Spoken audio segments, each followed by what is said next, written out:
Breaking news. NTR వీరాభిమాని కౌశిక్ మృతి చెందాడు. ఏడాది నుంచి బోన్ మ్యారో మార్పిడికి బెంగళూరులోని ఓ ఆసుపత్రిలో చికిత్స పొందుతూ మృతి చెందాడు. ఈ క్రమంలో బోన్ మ్యారో ఫెయిలియర్ కావడంతో చికిత్స తీసుకుంటూ మృతి చెందాడు. బోన్ మ్యారో మార్పిడికి ఇటు ఎన్టీఆర్, ఏపీ ప్రభుత్వం కూడా ఆర్థిక సాయం చేసింది.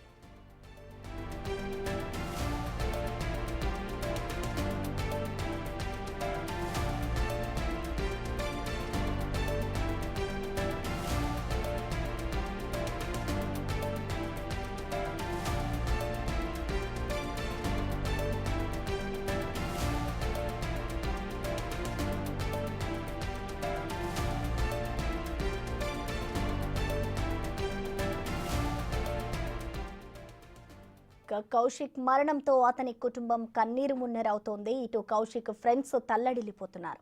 మరిన్ని అప్డేట్స్ మా ప్రతినిధి దామోదర్ అందిస్తారు. కౌశిక్ దేవరా సినిమా విడుదల సందర్భంలో తనకు బోనోమారో క్యాన్సర్ ఉంది, తాను దేవరా సినిమా చూసిన తర్వాత మరణిస్తానంటూ సోషల్ మీడియాలో పోస్ట్ పెట్టడం, ఆ తర్వాత ఏదైతే ఈ విషయం మీద స్పందించి జూనియర్ ఎన్టీఆర్ అతనితో బెంగళూరులో ఉన్న అతని ఆసుపత్రిలో మాట్లాడడం, ఆ తర్వాత కొంత ఆర్థిక సాయం జూనియర్ ఎన్టీఆర్తో పాటు వివిధ రకాల దాతలు, అబ్బాయి చదువుతున్న ఎమరాల్డ్ కళాశాలలో డిగ్రీ ద్వితీయ సంవత్సరం చదువుతున్నాడు. అదేవిధంగా ఏదైతే టీటీడీ ఉద్యోగులు, తండ్రి టీటీడీ ఉద్యోగ పనిచేస్తున్నారు, వీరందరి సహకారంతో కొంత ఆర్థిక సహాయం అందించారు. ప్రస్తుతం అతను నిన్న అర్ధరాత్రి మరణించినట్టు తెలుస్తుంది. వారి కుటుంబ సభ్యులు సుమారు ఒక ఒంటరి పోరాటం చేసిందని చెప్పవచ్చు. ఒక మహిళ అయినా కానీ ఆమె ఎంతో కష్టపడి తన కుమారుని బతికించుకోవడం కోసం అటు దాతల సాయంతో పాటు తాను కూడా సంపాదించిన డబ్బులు మొత్తం ఖర్చు పెట్టింది. సుమారు 30 నుంచి 50 లక్షల వరకు ఖర్చు పెట్టారు. అమ్మ, ఎప్పుడు మరణించాడు, ఎలా జరిగింది? నైట్ మరణించాడు సార్. నైట్ 11 గంటలకి చనిపోయినాడు. ఆడ ట్రీట్మెంట్ తీసుకున్నామా, డిశ్చార్జ్ అయిపోయిన 3 మంత్స్ వరకు అక్కడే ఉండమన్నారా. 3 మంత్స్ ఇంకా 10 డేస్ అయితే 3 మంత్స్ అవుతుంది. అయితే అప్పుడు ఏం జరిగిందంటే 10 డేస్ ఉందనంగా వాళ్ళు హాస్పిటల్కి పోయినాం. కొద్దిగా టైట్గా ఉంటే హాస్పిటల్కి పోయినాం. హాస్పిటల్కి పోతే వాళ్ళు బ్లడ్ టెస్ట్ చేస్తారు, సిటీ స్కాన్ చేశారు. మీ అబ్బాయి ఇంకా బ్రతకడమ్మా, తీసుకెళ్ళిపోండి అని చెప్పారు. తీసుకొని వచ్చేసి ఇక్కడ పెట్టాము. నైనా హాస్పిటల్కి ఇంకా ఏదైనా చూద్దాం రా అంటే, వద్దమ్మా ఇంకా నా వల్ల కాదు, నేను ఈ గుచ్చిపిచ్చుకోలేను, వెయిన్స్ లేవు, ఎంత చేసినా వెయిన్సే దొరకవు. అబ్బాయికి ఒక సూది వేయాలన్నా కానీ వెయిన్స్ లేవు.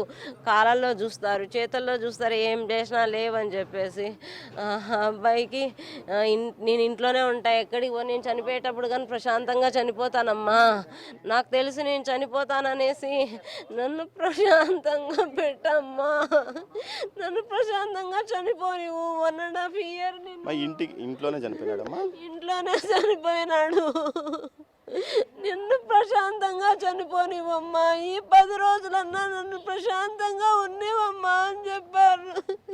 నైట్ ఏదైతే నిన్న రాత్రి 11 గంటల సమయంలో కౌశిక్ తన మృత్యు ఒడిలోకి చేరుకున్నారో అతని అంత్యక్రియలు ఏర్పాట్లు ప్రస్తుతం జరుగుతున్నాయి. ఇందుకోసం పెద్ద సంఖ్యలో అతని స్నేహితులతో పాటు కళాశాల స్నేహితులు, వారి బంధువులు కూడా వచ్చారు.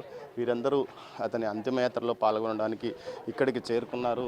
మరోవైపు ఏదైతే దీనికి సంబంధించి దాతలు, ఏదైతే అతని కోసం సాయం పడిన దాతలు కూడా ట్యాగ్ చేస్తున్నారు రిప్ అంటూ. ముఖ్యంగా ఎంతోమంది ఇతని బతకాలని ఆశించారు, కానీ విధి చిన్నచూపు చూసింది. చివరికి వారి తండ్రి కూడా బోనోమార్ ట్రీట్మెంట్కి సంబంధించి తనకు సంబంధించిన కణాలను కొడుకు అందజేసినప్పటికీ ఫలితం లేదు. అటు ముందుగా బసవతారకంలో చికిత్స పొందారు, ఆ తర్వాత బెంగళూరులో హాస్పిటల్లో, తర్వాత చెన్నై హాస్పిటల్లో సుమారు 3 నెలల పాటు ట్రీట్మెంట్ తీసుకున్నప్పటికీ ఫలితం మాత్రం లభ్యం కాలేదు. చివరికి ప్రశాంతంగా తన ఇంట్లోనే తాను మరణిస్తానని తల్లిదండ్రులు కోరడం, దీనికి తోడు శరీరం ఏదైతే ట్రీట్మెంట్కు సహకరించకపోవడంతోనే మరణించాడని తల్లి చెప్తుంది. మొత్తం మీద అయితే ఇది పెద్ద విషాదం అని చెప్పవచ్చు. ఆ అబ్బాయి కోసం తమ ఆశలను ఏదైతే తమ జీవితాంతం కష్టపడి సంపాదించిన మొత్తం ఖర్చు పెట్టారు. మరోవైపు దాతల సహకారం అడిగారు. అటు స్నేహితులు, అటు టీటీడీలో ఉద్యోగులు, అతనికి సంబంధించిన అభిమాన హీరో, వీరందరూ సహకారం అందించినప్పటికీ మృత్యువు మాత్రం అతన్ని తీసుకువెళ్ళిన పరిస్థితి. మొత్తం మీద దీనికి సంబంధించి ప్రతి ఒక్కరూ ఆవేదన వ్యక్తం చేస్తున్నారు. తమతో సన్నిహితంగా తిరిగిన కౌశిక్ సుమారు 6.5-7 నెలల పాటు ఈ విధంగా జరిగి మరణించడం తీవ్రంగా బాధ ఉంటుంది. అంత్యక్రియలు ఎప్పుడు చేస్తారు? 3 గంటలకి. అంటే నిన్న నైట్ 11 గంటలకు మరణించారు. అవును, 11 గంటలకి. అంటే హాస్పిటల్ నుంచి ఎన్ని రోజులు? 13 రోజులు అవుతాం. బాగా ఇబ్బంది పడ్డాడు. హాస్పిటల్ ఇబ్బంది పడినా చెప్పడం అంతవరకే, మనం ఏం చూసింది ఏం లేదు. 13 డేస్ అవుతుంది. నైట్ 11:50కి ఈ విధంగా కాలం అయిపోయింది తెలియని జరిగింది. ఏదైతే జూనియర్ ఎన్టీఆర్ వీరాభిమానిగా ఉన్న కౌశిక్ తను చివరిగా ఒకసారన్నా జూనియర్ ఎన్టీఆర్ను కలవాలనుకున్నాడు. కానీ తన ఆరోగ్యం బాగుపడిన తర్వాత ఖచ్చితంగా కలుస్తానని జూనియర్ మాట ఇచ్చినప్పటికీ స్థానికంగా ఉన్న ఏదైతే నేతలు కూడా జూనియర్ ఎన్టీఆర్తో మాట్లాడించారో అన్నీ చేశారు. కానీ దేవుడు చిన్నచూపు చూశాడు, కౌశిక్ మరణించాడు. కౌశిక్ మృతితో కొంత విషాదం, పూర్తి స్థాయిలో విషాదం నెలకొంది. జూనియర్ ఎన్టీఆర్ అభిమానులు కూడా పెద్ద ఎత్తున తమ సంతాపాన్ని తెలియజేస్తున్నారు. రాత్రి 11 గంటలకు మరణించారు. మరి కొంతసేపట్లో ఆయన అంత్యక్రియలు జరగనున్న పరిస్థితి. మీ అన్నే కదా, మీ ఎన్ని రోజుల నుంచి? నీకంటే పెద్దోడు చిన్న? నాకన్నా 3 years పెద్దోడు. ఏం చదువుతున్నాడు ఇప్పుడు అబ్బాయి? ఇప్పుడు degree second year. Emerald college. Night 13 రోజుల నుంచి హాస్పిటల్ నుంచి వచ్చాడు. 13 రోజుల ముందు హాస్పిటల్ నుండి పంపించేశారు. ఇంకా ఇంటికి వచ్చి ఇక్కడే ఆయుర్వేదిక్ శివమొగ్గ నుండి ఆయుర్వేదిక్ మెడిసిన్ తెచ్చి వాడతాను. కొంచెం రికవరీ ఏమన్నా అయిందా? కొద్దిగా రికవర్ అయ్యాడు. మళ్ళీ కొద్దిగా సిక్ ఎక్కువైపోయి కాఫ్ కోల్డ్ వచ్చేసి. ఏదైతే మీరు చెప్తున్న దాని ప్రకారము 13 రోజుల క్రితం ఇంటికి తీసుకొచ్చాము. ఆ తర్వాత ఆయుర్వేద మందులను వాడాము. అయినప్పటికీ ఫలితం లభించలేదు. నిన్న రాత్రి 11 గంటలకు మరణించాడని చెప్తున్నారు. మరి కొంతసేపట్లో ఆయన అంత్యక్రియలు తిరుపతిలోనే జరగనున్నాయి.